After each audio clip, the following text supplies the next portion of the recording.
In hip-hop, you've got your rap battles, and then you've got full-blown wars. Some are loud, fought with explosive diss tracks and public beefs. But the most interesting fights, they're the ones that happen in the quiet.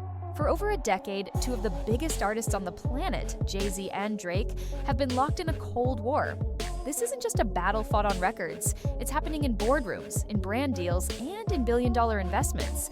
This isn't a story about a simple disagreement. It's the story of a king, the heir to his throne, and the quiet, strategic struggle for the soul of hip-hop itself. Our story begins with Jay-Z, the undisputed king and a certified legend sitting at the absolute top of the music world. In 2009, he gave the hottest new artist, Drake, a huge cosign by featuring him on the Blueprint 3 track, Off That. A year later, Jay-Z jumped on Drake's debut album for the song Light Up. On the track, Hov played the seasoned veteran, dropping advice on the young star about the dangers of fame. It really felt like he was grooming a successor, anointing the next in line for the throne he had occupied for so long. It was a clear passing of the torch, from one generation's leader to the next. For Drake, coming straight off his legendary 2009 mixtape So Far Gone, getting a stamp of approval from the guy at the very top was everything. But when the roles flipped and Jay-Z appeared on his debut album, the vibe was instantly competitive. Drake later admitted that their collaboration on Light Up was a sparring match, with each artist trying to land the better verse. Behind all that respect, something else was building. On the last track of that same album, Drake dropped a line that was some serious foreshadowing. That's around the time that your idols become your rivals. You make friends with Mike, but got to AI him for your survival. He was talking about Allen Iverson's crossover on Michael Jordan, a symbol of a young talent fearlessly taking on a legend. The student wasn't just learning, he was studying his master's weak spots. The era of friendly competition was short-lived. By 2011, Jay-Z and Kanye West had joined forces as The Throne, and their album was a cultural event, planting a flag at the peak of the rap game. And that's when Drake made his move. On DJ Khaled's smash hit, I'm on One, he let a line fly that officially turned this Cold War hot. "I'm just feeling like the throne is for the taking. Watch me take it." There was no hiding the meaning. It was a direct shot, a public announcement that sent shockwaves through music. The kid from Toronto, once just grateful to be in the room, was now openly challenging the king. He wasn't happy being the prince in waiting. He was coming for the crown. You know, Hov, a master of the lyrical comeback, wasn't going to let that challenge slide. After Drake publicly called out his art references in an interview, Jay-Z responded on a freestyle over the "We Made It" beat, and his bars were like a sniper's bullet. He rapped, "Sorry, Mrs. Drizzy, for so much art talk. Silly me rapping about S that I really bought." The line hit on multiple levels. First, he disrespected Drake by calling him Mrs. Drizzy. Then, he defended his art talk and questioned Drake's authenticity. The war of words didn't stop. On DJ Khaled's They Don't Love You No More, Jay dissed Drake, calling him soft as a lacrosse team, a clear shot at his Canadian roots and emotional music. After his initial shot, Drake's beef went underground, turning into a chess match. Then, in a 2014 interview with Rolling Stone, he went for the jugular. He called out Jay-Z's habit of filling his rhymes with fancy art references, flat out calling it corny. It was a smart jab. He was trying to paint the king as out of touch, while positioning himself as the real voice of the new generation. Drake shot back lyrically, too. On draft day, he dropped a line that seemed to be aimed right at Jay-Z and Beyonce. "Just hits, no misses, that's for the married folk." Suddenly, every verse and every interview was a potential new front in the war. Let's be real, this was never just about rhymes. Jay-Z didn't just write the manual for a successful rap career, he created the blueprint for the modern mogul. With his company Roc Nation, the streaming service Tidal, and huge investments in everything from champagne to Uber, he turned himself from an artist into a billion-dollar business. He proved a rapper's power could go way beyond the charts.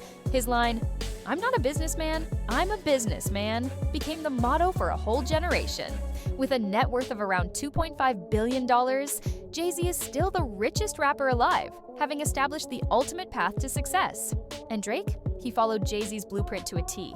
He launched his OVO sound label and clothing line, building a brand that was instantly recognizable. He signed a monster deal with Apple Music to compete directly with Jay-Z's Tidal.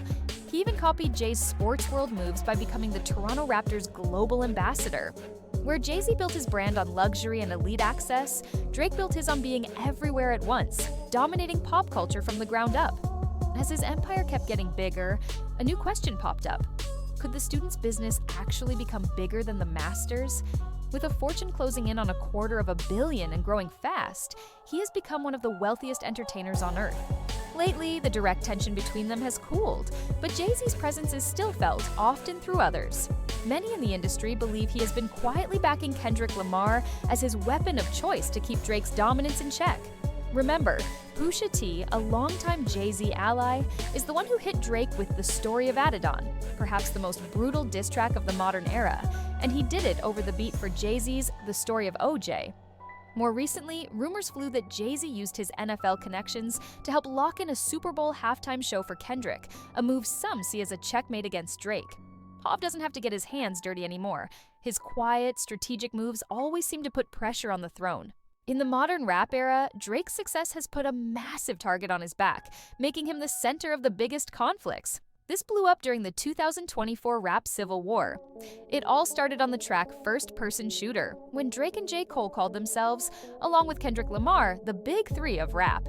Kendrick's response on Like That was explosive. The Big Three? N-O, it's just Big Me. With that one line, a massive feud was ignited, placing Drake squarely in the crosshairs. He is no longer just the challenger, he is the dominant force that his rivals, sometimes with the quiet backing of the old guard, are now trying to tear down. So, where do you stand on this? Who's winning the war? Is it Jay-Z, the billionaire who wrote the blueprint, or Drake, the king of the streaming era? And who had the better diss? Drop your thoughts in the comments below. And hey, if you're liking this breakdown, do us a favor and hit that subscribe button. We've got plenty more stories like this one. The rivalry between Jay-Z and Drake is one of the most fascinating stories in music. It started as a mentorship and morphed into a quiet, calculated war for the top spot. It was a Cold War fought not with fists, but with slick lyrics, billion-dollar business deals, and proxy battles. Unlike the loud coastal wars of the 90s, this was a chess match between two giants who knew the real prize wasn't just a #1 hit, but a legacy as an icon in both culture and business. Honestly, their rivalry pushed both of them to be better. Drake's non-stop grind forced Jay-Z to keep evolving, long after he'd already cemented his legendary status. And Jay-Z's incredible success gave Drake a bar to spend his entire career trying to clear. They've had their moments of peace, working together on songs like Pound Cake and Talk Up, but that competitive fire never really goes out. Their decade-long Cold War has completely reshaped hip-hop, redefining what a mogul could be.